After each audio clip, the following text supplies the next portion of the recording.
Welcome back to Concept Mantra physics classes. आज ये हम लोगों का डायमेंशनल एनालिसिस पे सेकेंड लेक्चर है। फर्स्ट लेक्चर में मैंने आपको इंट्रो दिया था। डायमेंशनल एनालिसिस में डायमेंशन, एरर्स और यूनिट्स को कवर कर रहे हैं। That is the first chapter of 11th class. और फिर और बातें जानने के लिए पहले लेक्चर को जरूर देखिए। हमने वो इंट्रो लेक्चर भी दिया था, कैसे आगे प्रोसीड करना है वो सब बताया।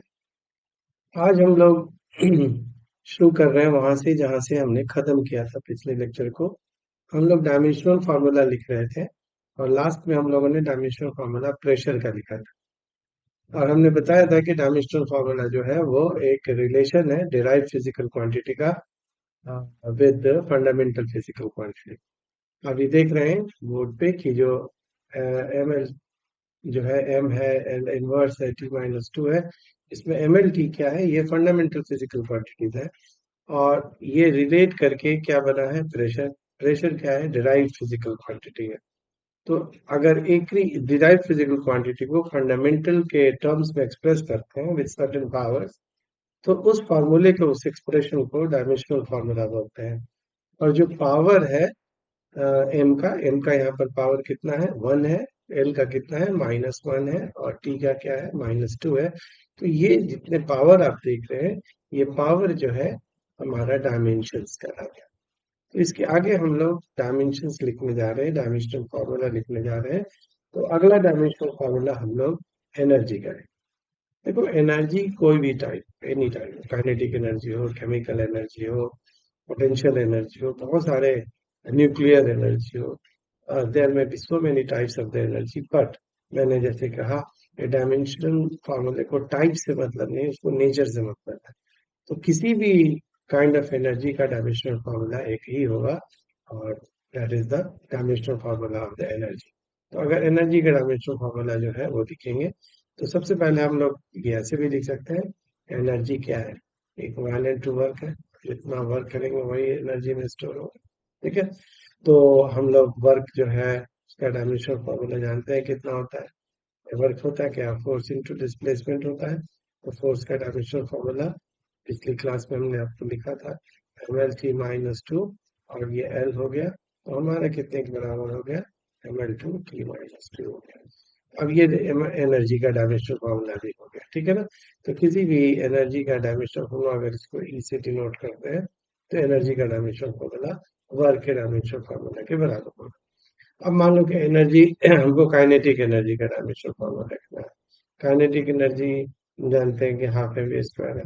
जैसे कि मैंने बताया, एनी काइंड ऑफ एनर्जी, चाहे वो काइनेटिक हो, पोटेंशियल हो, उसका डायमेंशनल फार्मूला एनर्जी के बराबर ही आना चाहिए।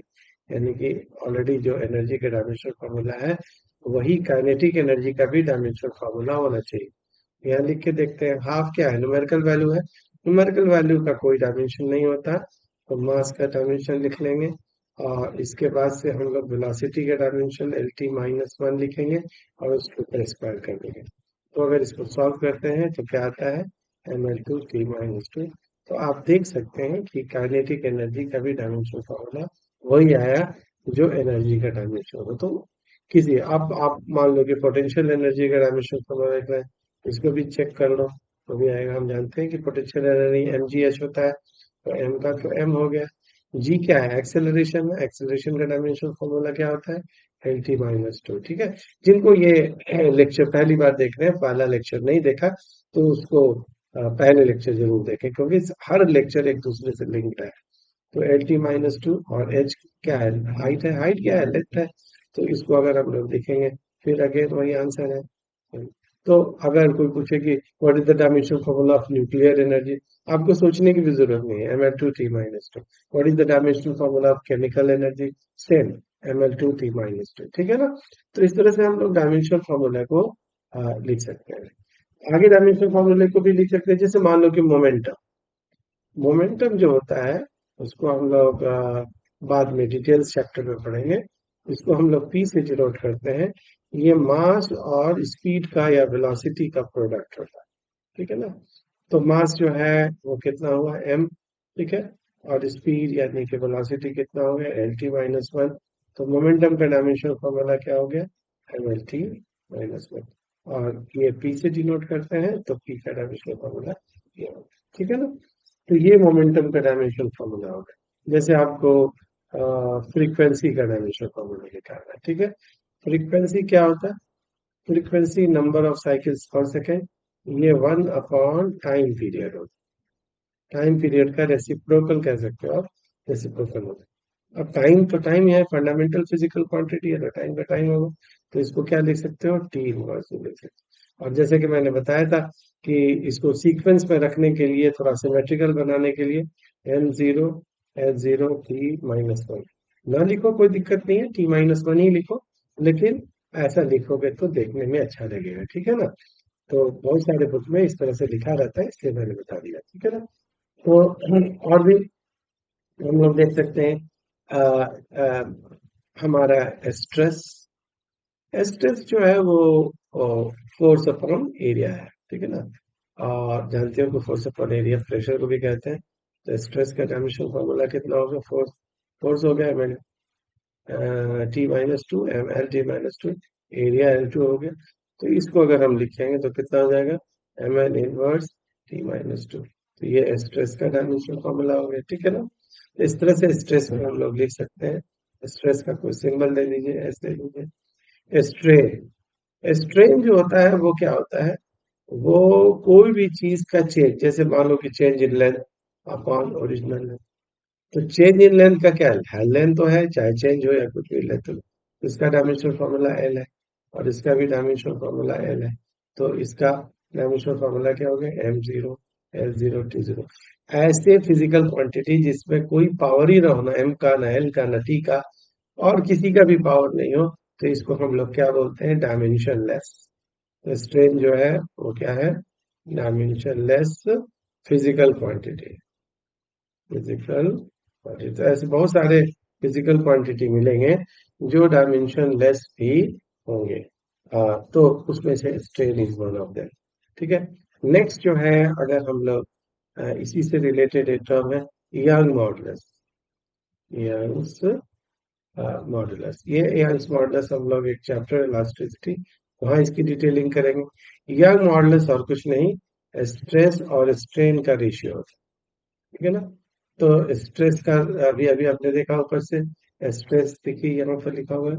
स्ट्रेस को अगर हमने यहाँ हाईलाइट कर दिया, तो स्ट्रेस का जो है वो डायमेंशनल फॉर्मूला यहाँ लिख दिया, ml -1 t कितना 2, स्ट्रेस हो गया। और स्ट्रेन क्या होता है? m0 l0 t0, इसको भी हाईलाइट कर देते हैं यहाँ पर। तो ये जो चीज है यहाँ पर लिखा, तो ये हो गया हमारा कितना?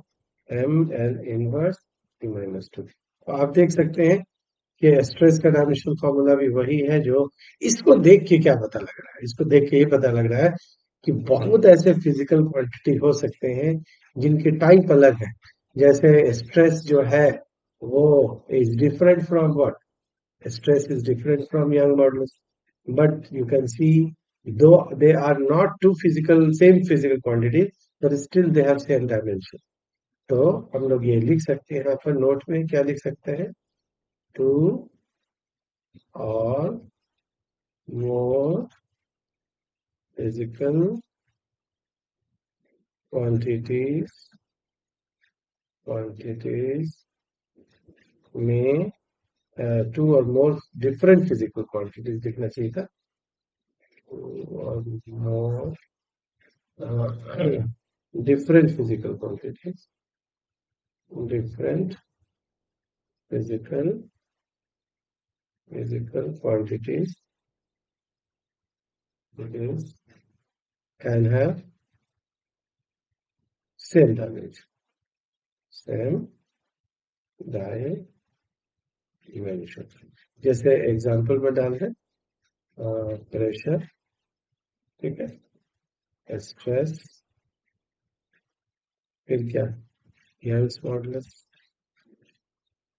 Young's modulus. Though they are different physical quantity, but still they have the same unit। समझ में आई बात ना? सेम, सॉरी, डायमेंशन का होता है। तो डिफरेंट फिजिकल क्वांटिटी होने के बाद भी उनका डायमेंशन फॉर्मूला जो है वो अलग एक हो सकता है। तो सेम डायमेंशनल फॉर्मूला के ऊपर हम लोग हाईलाइट कर देते हैं और सेम डायमेंशन पर, और दूसरा हाईलाइट कर देते हैं डिफरेंट फिजिकल क्वांटिटी। ठीक है ना?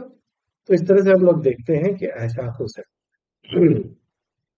बहुत ऐसे पेयर है जहाँ पर हम लोग देख सकते हैं। और भी एग्जांपल देते हैं आपको। दूसरा एग्जांपल जो है वो ये हो जाएगा वर्क एंड टॉर्क।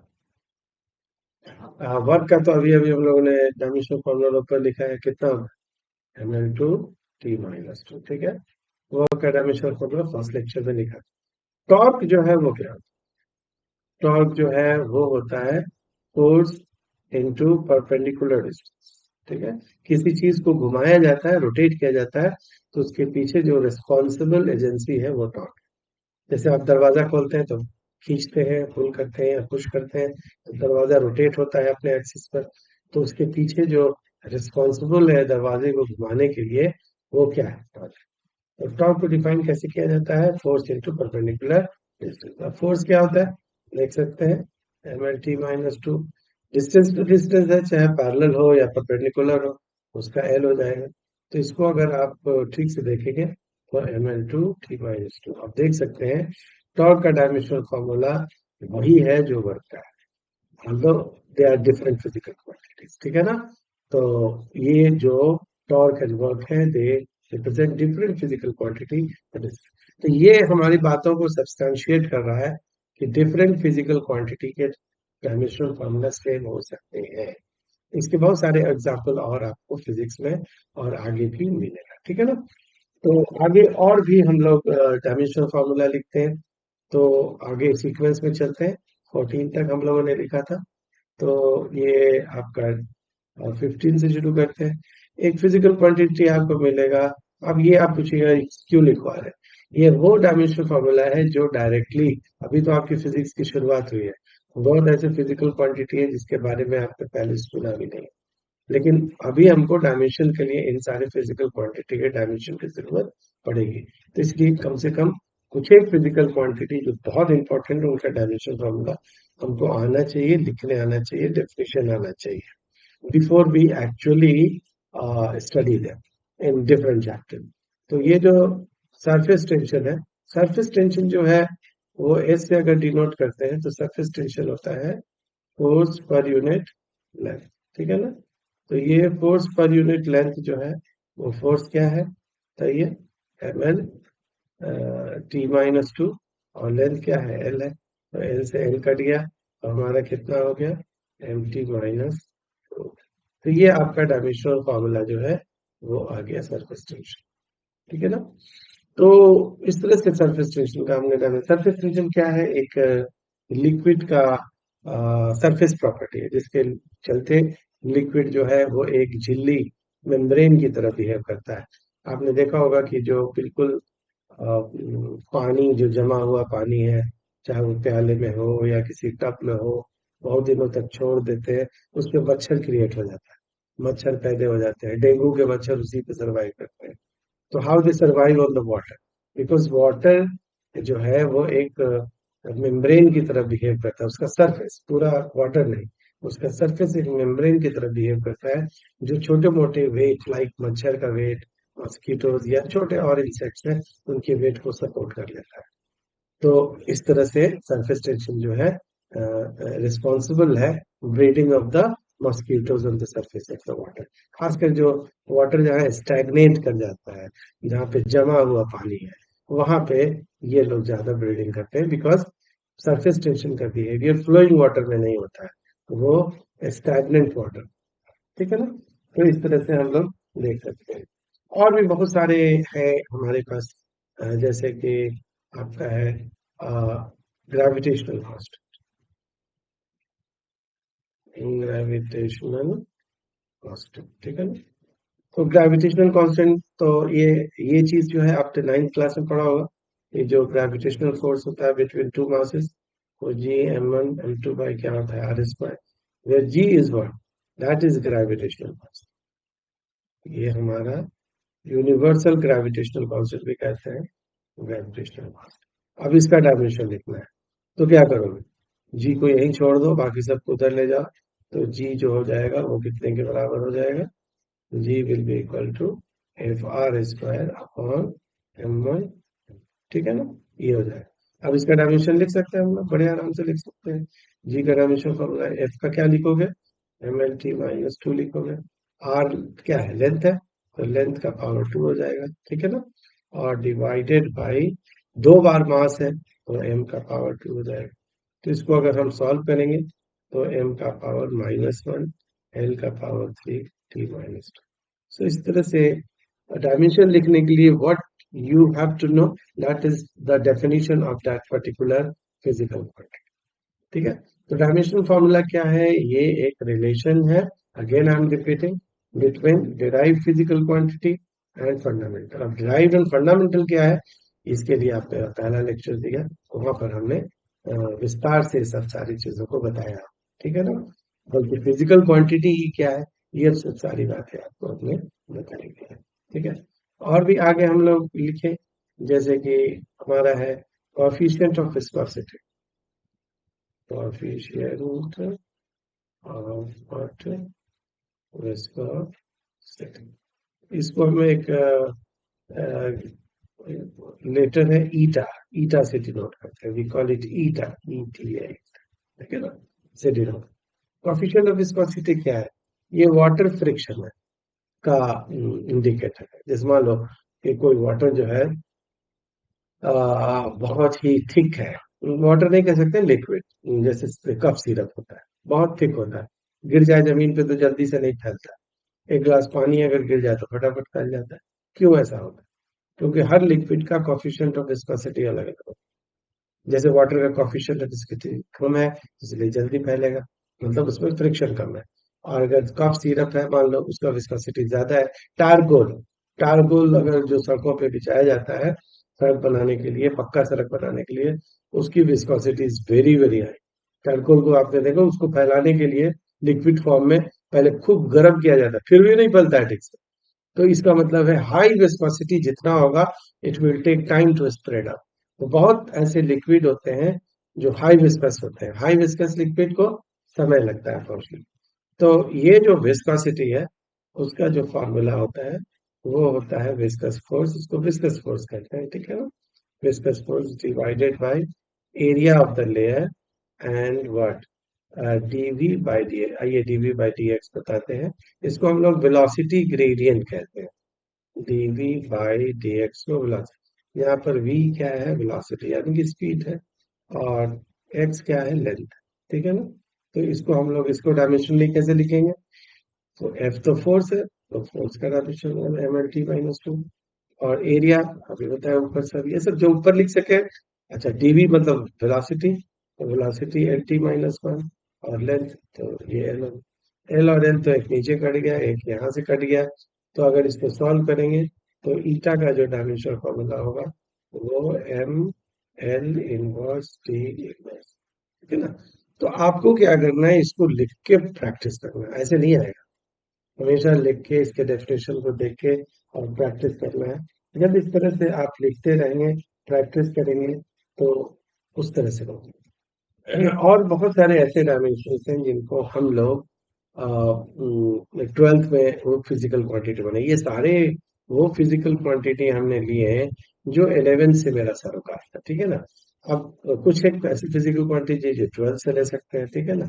जैसे मान लो कि हमारे पास चार्ज है, ठीक है? चार्ज जो है जानते हैं ये करंट इनटू क्या होता है? टाइम, ठीक है? करंट एक फंडामेंटल फिजिकल क्वांटिटी है। करंट का डायमेंशनल फॉर्मूला ए होता है, या आई से डिनोट करते हैं, टाइम टी होता है। तो चार्ज का डायमेंशनल फॉर्मूला क्या हो गया? टी हो, ठीक है ना? अब देखो, अभी तक सारा डायमेंशन टी के फॉर्म में था, लेकिन अब डायमेंशनल फॉर्म में, क्योंकि 7 फिजिकल क्वांटिटीज हैं जिनका नेचर फंडामेंटल है, ठीक है? अब जैसे मान लो कि पोटेंशियल डिफरेंस, ये भी आप 12th में पढ़ोगे, पोटेंशियल डिफरेंस, ठीक है, या पोटेंशियल जो भी है, ये actually work per unit charge होता है, ठीक है? अब वर्क का आप जानते हैं M L two T minus two, और चार्ज अभी ऊपर देख सकते हैं 80, ठीक है ना? तो इसको अगर हम लोग सॉल्व करें तो it will come as F A sorry M A inverse L two T minus three. तो ये डायमेंशनल फॉर्मूला हो गया किसका, वर्क। तो एक और लिख लेते हैं डायमेंशनल फॉर्मूला वर्क के अलावा। इसके अलावा जो है एक डायमेंशनल फॉर्मूला हम लोग लेते हैं मैग्नेटिक फील्ड।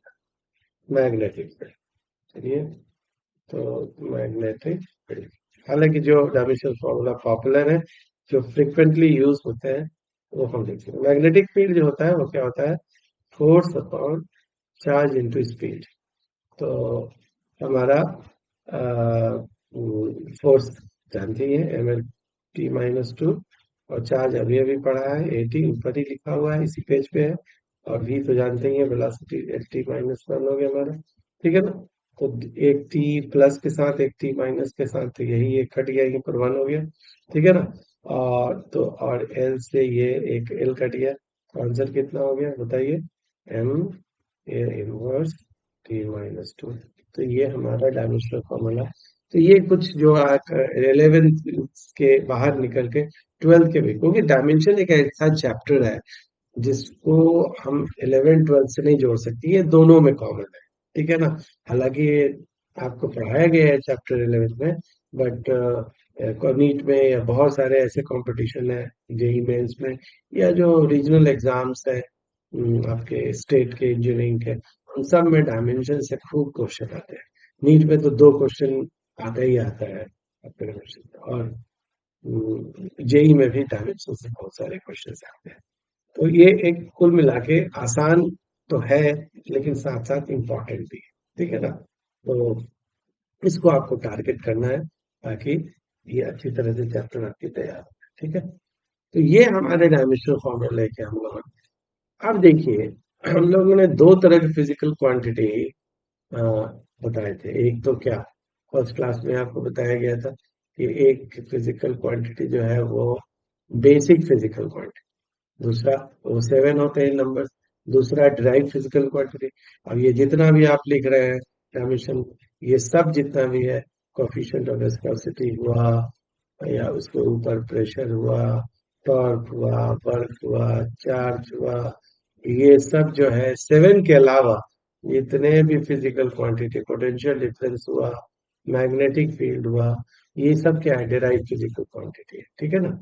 एक और तरह का फिजिकल क्वांटिटी का कैटेगरी है, जिसको हम लोग सप्लीमेंट्री फिजिकल क्वांटिटी है, ठीक है ना। We call it supplementary physical quantity. इसमें दो ही है, इसमें एक जो है वो प्लेन एंगल। प्लेन एंगल कैसे है, जैसे मान लिया जाए, या इसको हम लोग 2D एंगल भी, 2 डायमेंशनल है, ये आपके पेज पर बने। जैसे मान लो कि यहाँ पर हमारे पास एक सर्कल है, तो ये सेंटर है हमारे, तो ये हमारा क्या है, ये रेडियस है, और ये आपका क्या है, आर्क है, ये आर्क है। तो ये आपका आर्क है, ये आपका क्या है, रेडियस है, ठीक है ना। और ये आपका एंगल है। तो ये एंगल जो आप देख रहे हैं, इसको हम लोग plane angle, why we call it plane angle, because it is made in two made by the two axes like x and y। जो भी चीज पेज पे बन जाए वो सब 2D है, यानी कि प्लेन एंगल, प्लेन फिगर है। तो ये थीटा जो है वो डिफाइन किया जाता है आर्क अपॉन रेडियस, ठीक है ना। अब आर्क का नेचर क्या है, थीटा का डायमेंशनल फॉर्मूला लिखेंगे, तो आर्क का डायमेंशनल फॉर्मूला क्या हो जाएगा, सॉरी, थीटा का डायमेंशनल फॉर्मूला क्या हो जाएगा, लेंथ, और रेडियस भी क्या है, लेंथ है। तो थीटा का डायमेंशनल फॉर्मूला जो है वो हो जाएगा m0 n0 p0। तो ये कौन सी फिजिकल क्वांटिटी है, डायमेंशनलेस, ये डायमेंशनलेस फिजिकल। आमतौर पे डायमेंशनलेस फिजिकल क्वांटिटी के यूनिट्स नहीं होते,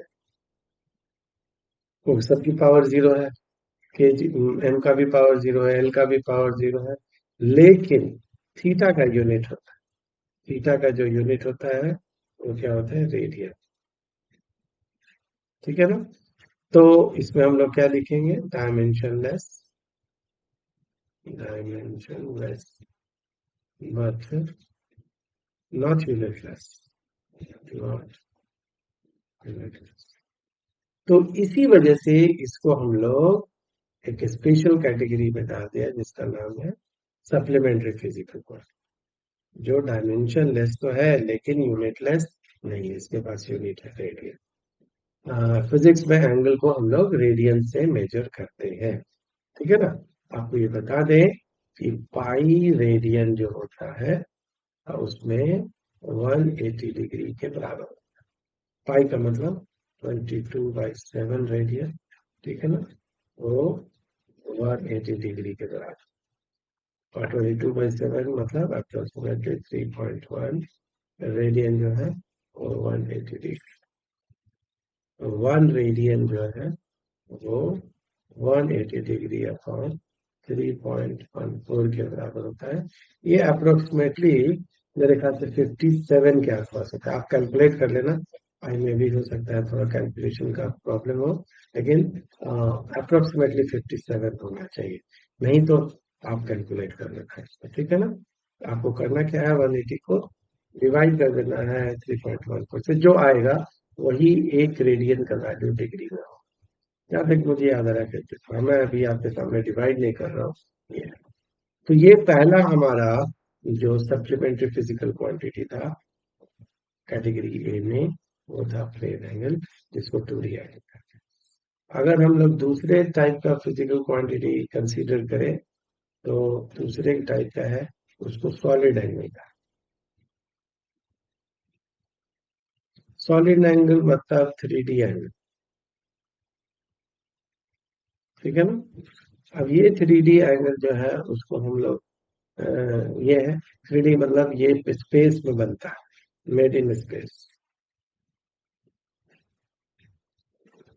इसके लिए 3 एक्सिस की जरूरत है, made in not in plane, it is in space.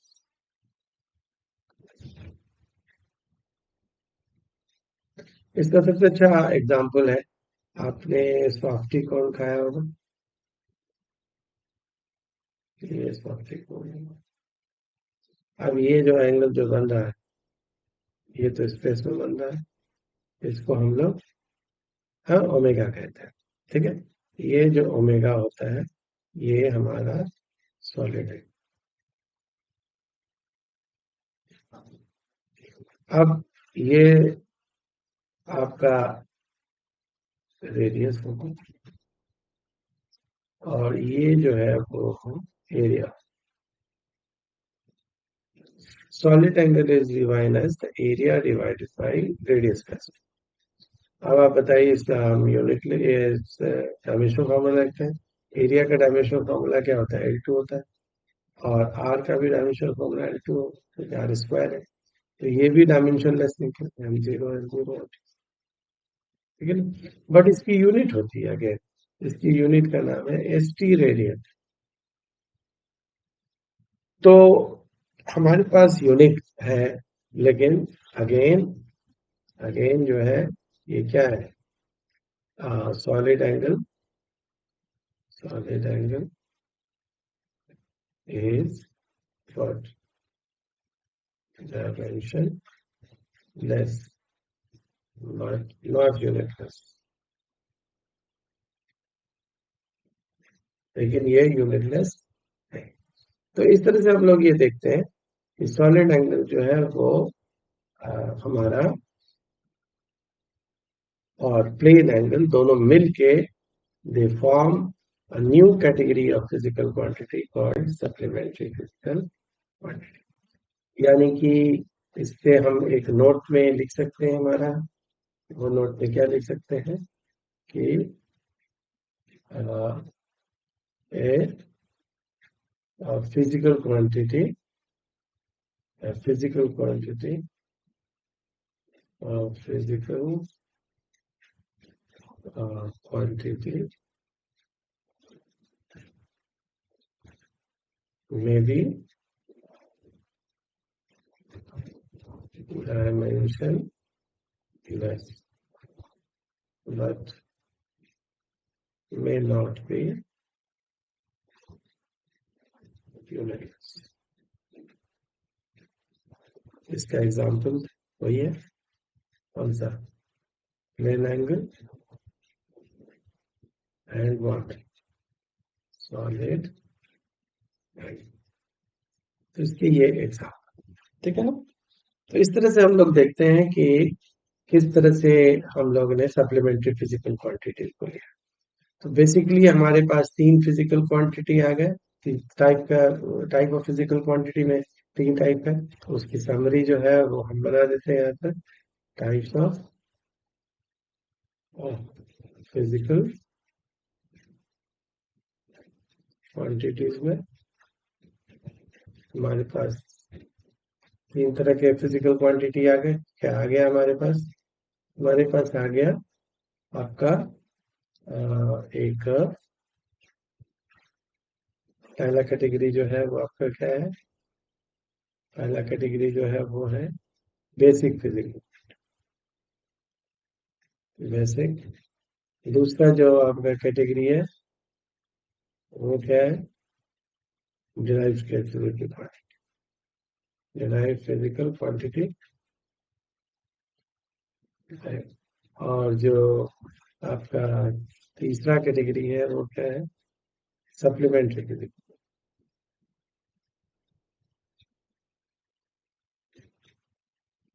तो ये जो है आपके तीन कैटेगरी है फिजिकल क्वांटिटी के।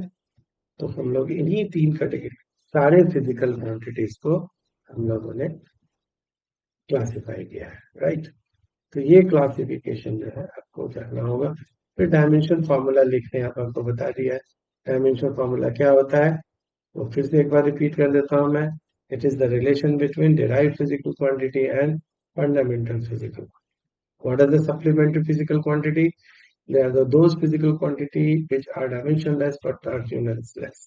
बहुत ऐसे फिजिकल क्वांटिटी और भी हैं जो डायमेंशनलेस है but they are also unitless, but except supplementary physical quantity.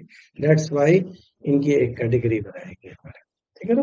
तो इस तरह से हम लोग देखते हैं कि इस तरह के हमारे, ये आपको पूरा का पूरा आपको फिजिकल क्वांटिटी का इंट्रोडक्शन मिल गया और आपने सीखा कि कैसे डायमेंशनल फॉर्मूले को लिखा जाता है। सबसे पहले हम लोग डायमेंशंस के यूजेस पढ़ेंगे, लेकिन यूजेस से पहले हम लोग एक चीज देखेंगे कि ये प्रिंसिपल ऑफ होमोजेनिटी क्या है।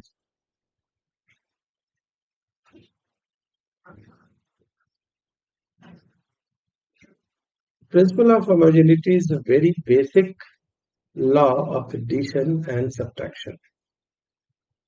यहाँ पर प्रिंसिपल ऑफ होमोजेनिटी साफ साफ कहता है कि आम को आम से ही जोड़ा जा सकता है, आम को लीची में नहीं जोड़ा जा सकता, ये घटाया जा सकता। If we say one mango plus two bananas, how much? Answer is no. That is the answer. That is one banana and two bananas. But if we say two banana plus four bananas, how much? Six bananas.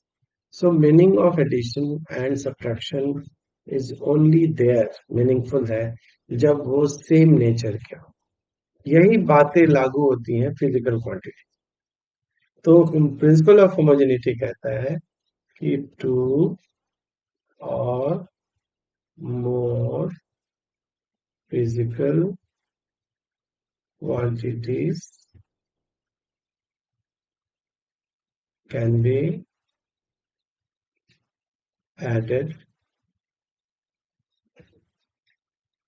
subtracted, and equated. अब हम को आम से equate कर सकते हैं। If and only if they have same dimensional formula. जैसे मैंने कहा कि A plus B is equal to C minus. सबसे पहले देखिए कि ए को जोड़ा गया है किससे, बी से। तो इसका क्या मतलब हुआ कि ए का डायमेंशनल फॉर्मूला बराबर होना चाहिए किसके, B. As per the principle of homogeneity. यहाँ देखिए सी से क्या सब्ट्रैक्ट किया गया है, डी। तो इसका क्या मतलब है कि सी का डायमेंशनल फॉर्मूला डी के बराबर। ये पहले बता चुका हूँ, डायमेंशन लिखने का तरीका क्या है कि आप उसको बिग ब्रैकेट से घेर देते हैं, दैट मीन्स वो उसके डायमेंशंस को रिप्रेजेंट करता है। तो as per the principle of homogeneity, dimension of A must be equal to dimension of B and dimension of C must be equal to dimension of D. But they are equated also. A plus B equate का मतलब equal किया गया है। तो इसका मतलब है कि इन सब का dimension formula equal. This is what principle of homogeneity says. कि two or more physical quantities can be added, subtracted or equated if and only if they have the same dimensional formula. जैसे आपसे कोई पूछे कि is F plus A meaningful,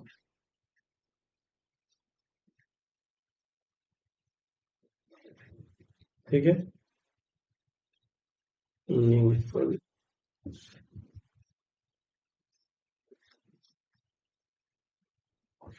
meaningful, ठीक है। ये हमारे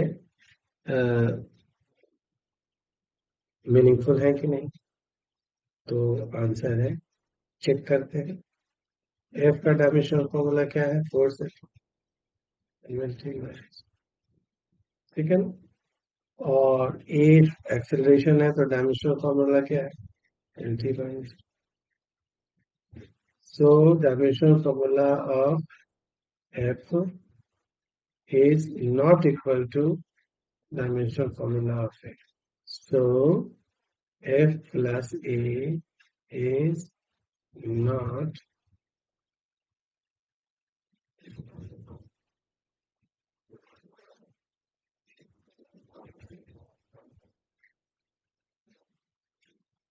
समझ में आ रही बात। इसको हम नहीं जोड़ सकते। तो इस तरह के क्वेश्चन जो है वो करने के लिए जो यूज होंगे किसके ऊपर, डायमेंशनल फॉर्मूला पर, हम लोग सीखते हैं यूजेस ऑफ डायमेंशन। तो हमारा जो टॉपिक है यूजेस ऑफ डायमेंशन,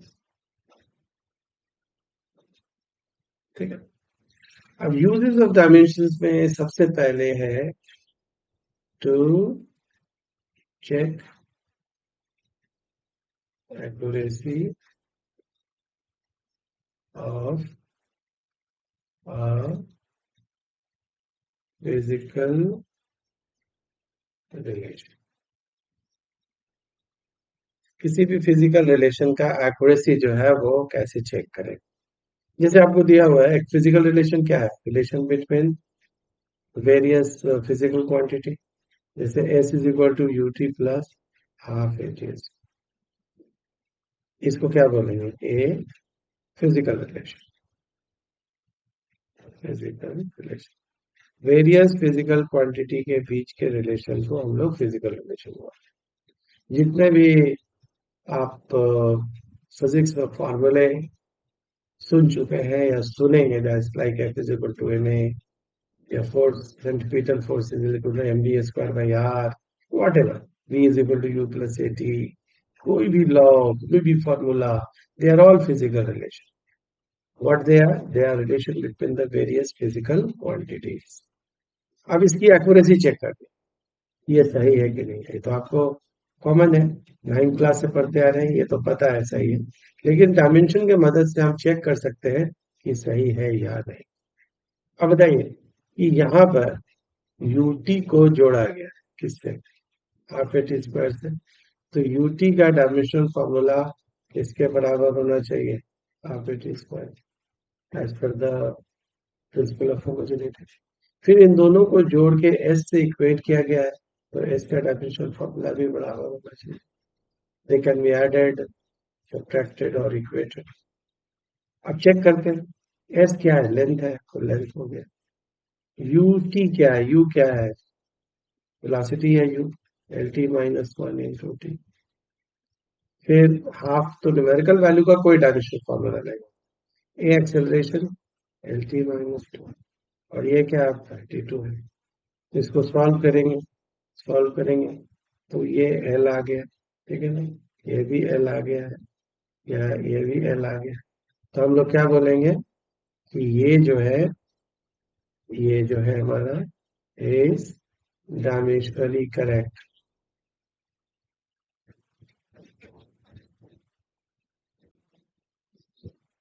लेकिन क्या ये एक्चुअली करेक्ट है, वो भी देखेंगे। यहाँ पर हम लोग एस का एक और वैल्यू लेंगे, 3/2 80, ऐसा अपनी मन से लिख दिया, राइट। बीच में आप चाहो माइनस डालना है माइनस भी डाल सकते हैं। अब ऐसा लिखा, फिर इसको भी चेक करते हैं, इसकी एक्यूरेसी चेक करते हैं। अगर एक्यूरेट है तो एस का डायमेंशन फॉर्मूला यूटी के बराबर होना चाहिए, और यूटी का डायमेंशन फॉर्मूला 3/2 80 स्क्वायर के बराबर होना चाहिए।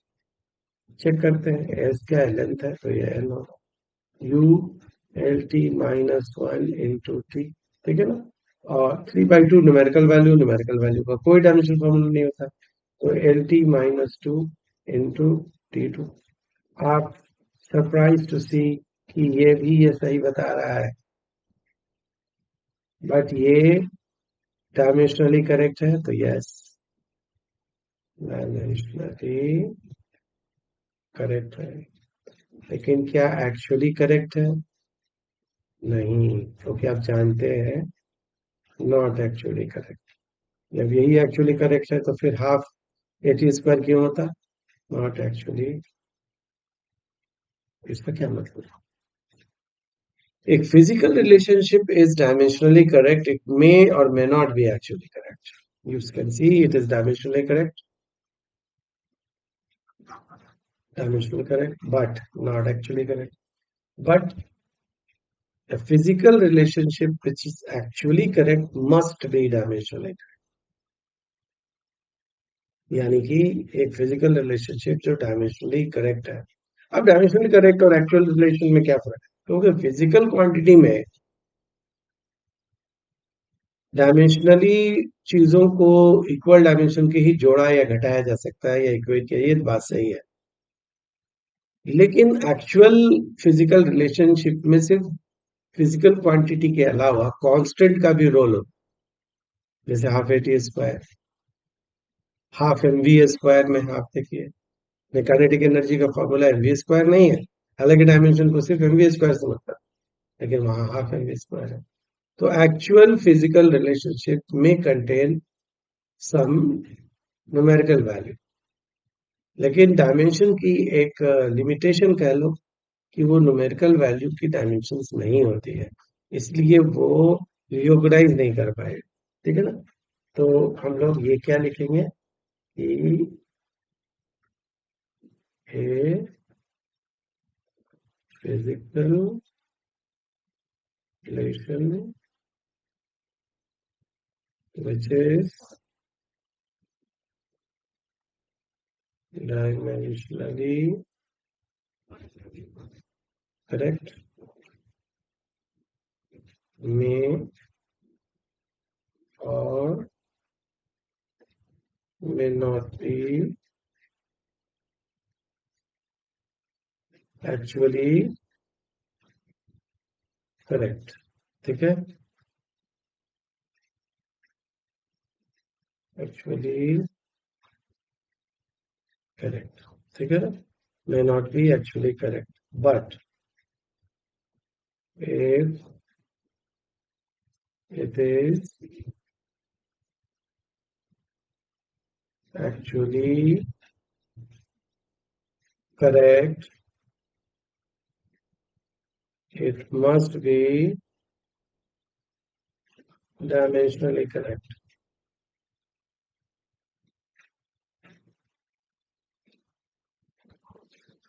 तो इस तरह से हम लोग देखते हैं कि एक फिजिकल रिलेशनशिप में एक बहुत जरूरी चीज है लिमिटेशन ऑफ द डायमेंशंस में हम लोग देखेंगे कि डायमेंशंस की ये लिमिटेशन है कि एज, इसको लिख देते हैं as dimension has no role to play with numerical constant, numerical constant, हमारे न्यूमेरिकल कॉन्स्टेंट्स के साथ डायमेंशन का कोई रोल नहीं है। तो इस तरह से हम लोग ये डायमेंशनल फॉर्मूले में याद रखेंगे। हम लोग सिर्फ डायमेंशनल करेक्टनेस चेक कर सकते हैं, डायमेंशनल एक्चुअल करेक्टनेस नहीं चेक कर सकते। और एग्जांपल देखते हैं, जैसे दूसरे एग्जांपल में हम लोगों ने देखा v is equal to u plus 8, ठीक है। अब इसकी करेक्टनेस चेक करनी है तो क्या होगा, v का डायमेंशनल फॉर्मूला किसके बराबर होना चाहिए, u के, क्योंकि इक्वेट किया गया, और u का डायमेंशनल फॉर्मूला किसके बराबर होना चाहिए, 80 के, क्योंकि उसको जोड़ा गया, उसको ऐड किया गया। अब v क्या है, वेलोसिटी है, एल टी माइनस वन होगा। u भी वेलोसिटी है, इनिशियल हो या फाइनल हो, नेचर से मतलब है, L T minus one. a क्या है, एल टी माइनस टू, और ये t है, तो ये भी फाइनली क्या हो गया, एल टी माइनस वन। तीनों बराबर है, तो इसका मतलब ये कौन सा करेक्ट है, डायमेंशनली एक्चुअली हम सिर्फ डायमेंशनल करेक्टनेस चेक कर सकते हैं, डायमेंशनली करेक्ट। समझ में आ रही बात ना। अब also actually correct, also actually correct, ये तो क्यों पता है, क्योंकि आप जानते हैं एक्चुअली करेक्टनेस के लिए आपके पास नॉलेज होना चाहिए कि what is the actual numerical constant. अब जैसे मान लो इसी में हमको दे दिया गया v is equal to u plus 380। अब जानते हैं कि ये सही नहीं है, और जब ये सही होता तो फिर ये क्या करेगा, सही तो ये है, आप जानते हैं ये तो सही नहीं है, लेकिन फिर भी इसको चेक करते हैं तो ये भी सही निकलेगा। क्यों, देख सकते हैं v का डायमेंशनल फॉर्मूला किसके बराबर होना चाहिए, u के, और u का डायमेंशनल फॉर्मूला किसके बराबर होना चाहिए, 380 के। लेकिन 3 का तो कोई रोल है नहीं, तो यानी कि इसका मतलब क्या हुआ, L T minus one must be equal to how much, again L T minus one, देखो यू का है, और 3 का कोई डायमेंशन न्यूमेरिकल कांस्टेंट है, तो L T minus two into T, तो ये भी निकला एल टी माइनस वन। तो ये क्या है, डायमेंशनली करेक्ट, डायमेंशनली करेक्ट, ठीक है ना। बट आप जानते हैं नॉट एक्चुअली, डायमेंशन से आप एक्चुअल करेक्टनेस पता नहीं कर सकते, उसको सिर्फ डायमेंशन पॉसिबिलिटी पता कर सकते हैं कि ये पॉसिबल, डायमेंशन कहता है कि ये रिलेशन पॉसिबल है, लेकिन पॉसिबल है और एक्चुअली है इसमें फर्क है। एक्चुअली है तो ये वाला है, पॉसिबल है तो ये बताता है पॉसिबल है लेकिन नहीं हो सकता एक्चुअली, नॉट एक्चुअली। तो इस तरह से डायमेंशन जो है आपके करेक्टनेस को क्या कर सकता है, चेक कर सकता है। तो पहला यूज जो हम लोगों ने देखा कि चेकिंग द करेक्टनेस ऑफ, अब जैसे कि एक एग्जाम्पल जो है वो और कर सकते हैं, V square minus U square is equal to two A, इसको चेक करते हैं हम लोग। देखो वी स्क्वायर को घटाया गया है किससे, यू स्क्वायर, और वी स्क्वायर को घटाया गया तो वी स्क्वायर का dimensional formula you square subtract किया गया है, और इक्वेट किया गया है तो टू ए का डायमेंशनल फॉर्मूला भी आप इसमें बनाना, किसके हवाले से, as per the principle of what, homogeneity, ठीक है ना। तो इसमें हम लोग v का डायमेंशनल फॉर्मूला लिखते हैं एल टी माइनस वन, इसमें हम लोगों ने क्या किया, स्क्वायर कर दिया, फिर इसका क्या किया, एल टी माइनस वन, इसका भी स्क्वायर कर दिया, और टू का कोई डायमेंशन तो होता नहीं है, तो एल टी माइनस टू, और ये एल लिख लिया। अब इसकी स्क्वायरिंग करो तो L two T minus two आ गया, इसकी स्क्वायरिंग करो तो L two T minus two आ गया, और एल एल मिलके फिर एल टू हो गया, और ये टी माइनस टू आ गया। तो ये क्या है, डायमेंशनली करेक्ट, ये भी करेक्ट, ठीक है ना। तो इस तरह से हम लोग देखते हैं कि कोई भी फिजिकल रिलेशनशिप की एक्यूरेसी चेक करने के लिए डायमेंशन आपकी मदद करता है, लेकिन what kind of accuracy it checks, ये बहुत इंपॉर्टेंट है. It does not check actual accuracy, it checks only dimensional accuracy. Dimensional accuracy और एक्चुअल एक्यूरेसी में क्या फर्क है? डायमेंशनल एक्यूरेसी ये बताता है कि weather a physical relationship is possible और नॉट. अगर डायमेंशनली एक्यूरेट है तो करेक्ट है तो इसका मतलब पॉसिबल है, लेकिन एक्चुअली इट इज देयर और नॉट, ये सिर्फ एक्चुअल करेक्टनेस बताता है. Why? Because in physical relationship physical quantity के अलावा, apart from physical quantity, constant numerical constant 2 3 -1 -2 -half ये भी रहते हैं, जिसको डायमेंशन रिकॉग्नाइज नहीं कर सकता. तो आज की क्लास में हम लोगों ने इस तरह से एक यूज देखा. आगे के क्लास में लेक्चर 3 में आपका इसी यूज को आगे बढ़ाना है, और फिर हम लोग उनके सारे यूजेस को पढ़ के और डायमेंशंस के हम आपको, जैसे कि मैंने कहा है कि ये जो लेक्चर सीरीज है वो 2 वेज में है. एक तो वैसे लोग जो बोर्ड का एग्जाम दे रहे हैं, अपियर हो रहे हैं, या बोर्ड दे चुके हैं, उनका फंडामेंटल काफी वीक है फिजिक्स में, उनके लिए बहुत ही यूजफुल लेक्चर है. नंबर 1. नंबर 2, वैसे लोग जो बहुत अच्छे क्वेश्चन करना चाहते हैं, they are done with the fundamentals, but they want to do good questions for competitive examination or board exams, तो वो भी उनके लिए भी सारा मटेरियल, क्योंकि हम यहाँ पर कॉम्पिटिटिव एग्जामिनेशन के क्वेश्चंस भी कराएंगे, साथ साथ में बोर्ड के भी सारे फंडामेंटल्स कवर करेंगे. बोर्ड का जो फंडामेंटल्स है वो डाइवर्स नहीं है. कॉम्पिटिटिव एग्जामिनेशन फंडामेंटल कहीं का भी हो, फंडामेंटल इज फंडामेंटल, उसको तो आना ही है. अगर वो नहीं आता है तो कोई भी जेई, कोई नीट, सब बेकार है. समझ में आई बात? तो आपको फंडामेंटल ही है, उसके अलावा फिर आपको अच्छे क्वेश्चन की प्रैक्टिस करनी है.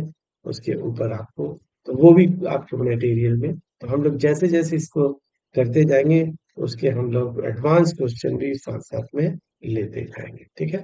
That's all for in lecture 2. हम लोग फिर से लेक्चर 3 पे मिलते हैं.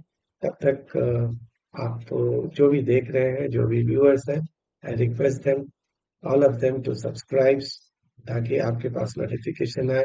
ये डेली एक चीज और जो चेंज करने की बात मैंने कहा, मैंने फर्स्ट लेक्चर में कहा था कि I will make short video for 30 to 35 minutes, maximum 40 minutes, लेकिन अब थोड़ा मुझे बढ़ाना पड़ा है. लगभग इसको 50 to 1 आवर तक ले जाऊं, इसलिए कि वैसे छोटे छोटे में फिर पूरा टॉपिक खत्म नहीं होता है. एक सेट ऑफ टॉपिक जो है, ऐसे भी 1 घंटे में तो भी टॉपिक नहीं खत्म होगा, लेकिन एक टॉपिक का एक हिस्सा, सब्सटैंशियल हिस्सा हम लोग कवर कर सकते हैं. तो इसलिए थोड़ा सा मैंने उसको बढ़ाया है. तो आगे के जितने भी लेक्चर्स की वीडियो मिलेगी वो अप्रोक्सीमेटली 50 to 1 आवर्स की मिलेगी.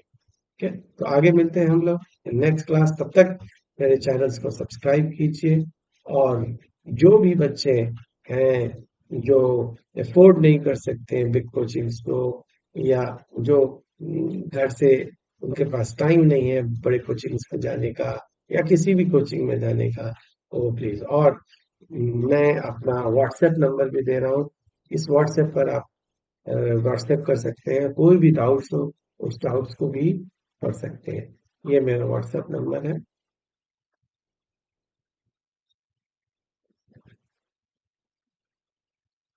तो इस व्हाट्सएप नंबर पे जो है आप मेरे को डाउट सब पे पूछ सकते हैं. जेन्युइन डाउट जो भी हो इस पर आप हमारे पूछ सकते हैं. अगर मैंने उस टाइम में जवाब नहीं दिया तो बाद में जरूर कोशिश करूंगा जवाब देने. Thank you. मिलते हैं हम लोग अगले लेक्चर में, लेक्चर नंबर 3 में. Thank you.